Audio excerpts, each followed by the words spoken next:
Cassian Andor is easily one of the most intriguing Star Wars characters, but he didn't actually get much attention from Lucasfilm. In fact, Andor star Diego Luna has made a big claim. He actually had to come up with Cassian's backstory himself. And no, this isn't a joke. Like, just imagine, one of the best characters in the Star Wars universe, and he's not even fully fleshed out by Lucasfilm themselves. Sure, he's not someone super significant, as in he's not a Jedi or a Sith. At the same time, he is incredibly important in the grand scheme of things, you know, with what happens in Rogue One and all that.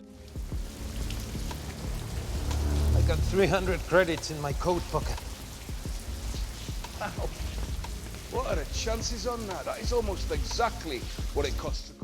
So what's up with that? Does Disney just not care? Well, it's obviously a little more complicated than that. For starters, Rogue One was this one-off thing that didn't require its characters to have a backstory. After all, it was sort of this one moment in time that rarely ever explored other timelines. Well, maybe except for Jyn Erso's childhood. So when Diego Luna got together with Tony Gilroy for the Andor TV series, he just had this blank slate in front of him, and from that point, he had the creative freedom to do whatever he wanted with his character. Okay, that sounds more positive, right? Well, kinda. Luna recently sat down with Collider to talk about Andor, and for him, it wasn't the fact that he had to create a backstory for his character. No, that was perfectly fine. Instead, there was another thing that really made Cassian's role different this time, the fact that no one cared about him. And to be fair, it does make sense too. I mean, just think about it for a sec. This is a secondary character doing heists for the Rebellion. He doesn't have some superpowers or a lightsaber to make him special. The buyer's coming. It's too late to call him off. He'll be here in the morning.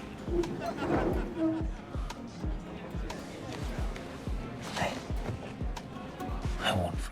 He is expendable. Then again, that's precisely what makes him so interesting too, as the stakes with him and his mortal nature are just so high. Oh, and then there's the whole thing with morals, cause he sure doesn't care about some noble mission until the very end. He's just some dude looking to make some money, and if that comes at the expense of the Empire, then that's even better. Oh, and he's not related to any other Star Wars character per se either. So for Luna, this was the perfect start, as he could go in with Tony Gilroy and really work the magic. In fact, he even mentioned how he had an idea about the context of his character, and Gilroy's story kinda made it all work together. People, yes. Who? And so do you. Well, how many? I don't know. It's not something I've been keeping track of. When everyone I've told is dead. That's ridiculous. Jesse, Samuel. Huh? That's family. If we're making a list, we're making. What's more, he talked about how his character was just his, like he was coming from some unexplored region of the galaxy. He had this accent and was clearly thinking about things he'd left behind. Of course, most other characters in the show are also pretty similar in that they've lost a lot to the Empire too. So according to Luna, from his relationship with Marva to how he interacts with Kino or Luthen, the pieces just slot right in. And yet there's one more thing that perhaps even more central to all the characters in Andor. Yep, it's their willingness to sacrifice their lives for the rebellion. What is it? It's a down payment. It's a Quati Signet. Blue Kyber, Skystone, the ancient world. Celebrates the uprising against the Rakatan invaders. Now, Diego Luna went into detail about the themes within the show and how they all sort of brought these characters together for their one goal. Like, every single person that Cassian meets in the series is central to understanding his character, but at the same time, they've all got this common goal that they've stumbled upon, perhaps even subconsciously. Luna talked about just how much he enjoyed seeing all these role models that Gilroy had created for Cassian to bounce off of. And, I mean, yeah, everywhere he goes, there's someone sacrificing their lives for the rebellion. So even when he's not fully on board with the whole taking down the Empire shtick at the start, he definitely gets influenced by these other people to change his mind. Sipo, Youth Center. 3 years. I was 13 when I went in. I never heard of it. Well, you didn't miss anything.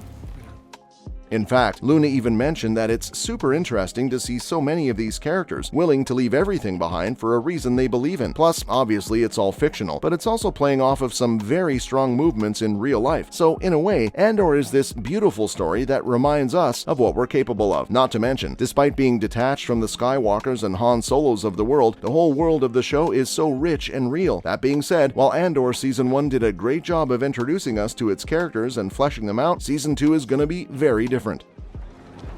Hey, Cass. Hey, good What's to the see hurry? Got someplace to be? you. Yeah. What, not happy to see me? Well, no love for that, Chief. No, I'm late, okay? I know. I want my deposit.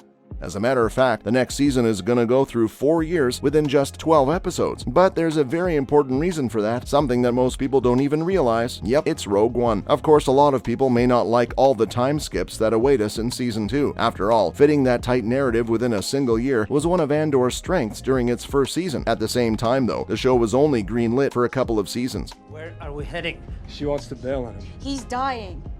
You don't know that. There's a doctor. We have it built into the contingency. She doesn't want to jeopardize the mission. This kid, So whether we like it or not, it has to lead to Rogue One, meaning you've got to cover 4 years in 12 episodes. Oh, and Luna talked about this in his Collider interview as well. He said that, for starters, it's just not possible because of Rogue One. At the same time, even if they could make more seasons of Andor, it wouldn't have been feasible. Why? Well, for him, it would just take way too long. Like, de-aging tech might be really good these days, but it's still not that reliable. In fact, Luna even talked about this, saying that he couldn't imagine himself in 10 years pretending to be the character he was 20 years ago. And according to him, there was no CGI or machines that could pull off that sort of miracle. It has to be tomorrow. program.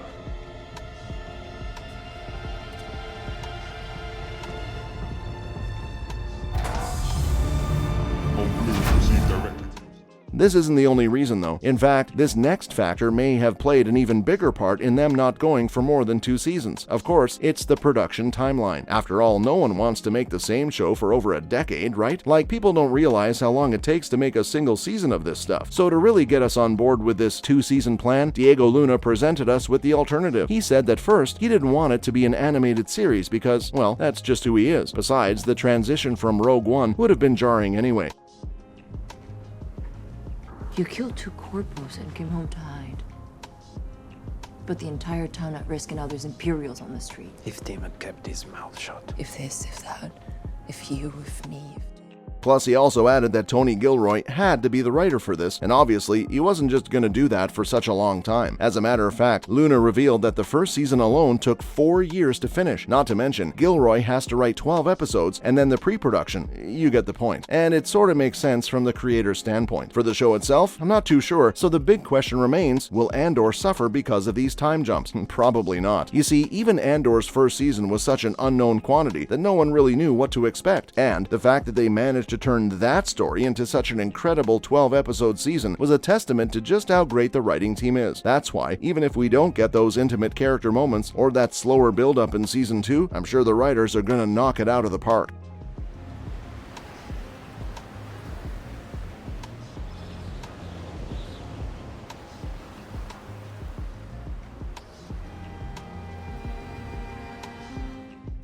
After all, judging by the stellar job they've done so far, you'd be hard-pressed to argue against it. That's why the characters and pacing in Andor is so unique compared to everything else in the Star Wars universe. See you in the next one!